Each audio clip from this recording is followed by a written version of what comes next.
El presidente dijo que frente a la violencia en el estado, lo importante es que el gobernador Cuitláhuac García, de su partido Morena, es un hombre honesto. Ciudad de México, Adpolítico. El presidente Andrés Manuel López Obrador aseguró este sábado que los gobiernos pasados de Veracruz eran la banda que más dañaba al pueblo e insistió en que casos como la matanza de Minatitlán ocurrida hace una semana se heredaron de esas administraciones.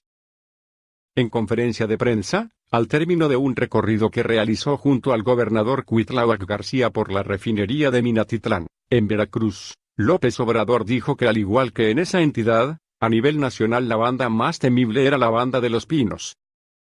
Los que estaban gobernando en los últimos tiempos Veracruz daban miedo, no había confianza, no se podía nadie acercar a ellos.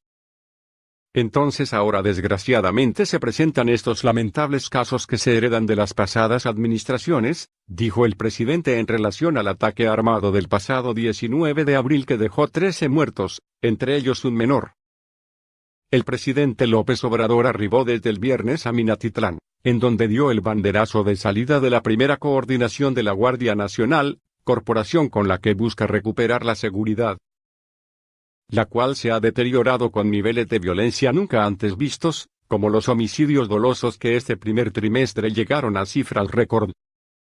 El mandatario federal aseguró que pese a esta herencia de administraciones pasadas, Veracruz tiene una gran ventaja al contar con el gobierno que encabeza Cuitláhuac García, a quien se refirió como un hombre honesto. A algunos no les gusta que yo lo diga, pero siempre digo lo que pienso, entonces subrayo, lo importante en Veracruz es que el gobernador Cuitláhuac es un hombre honesto y de buenos sentimientos, afirmó.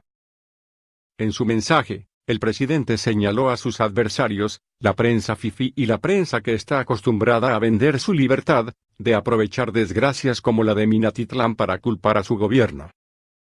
Quieren aprovechar estas desgracias para culparnos, como si nosotros en estos meses hubiéramos alentado la creación de las bandas, pero es toda una estrategia que tienen para buscar afectarnos, es una máxima del periodismo de AMPA, según la cual, la calumnia, cuando no mancha, tizna.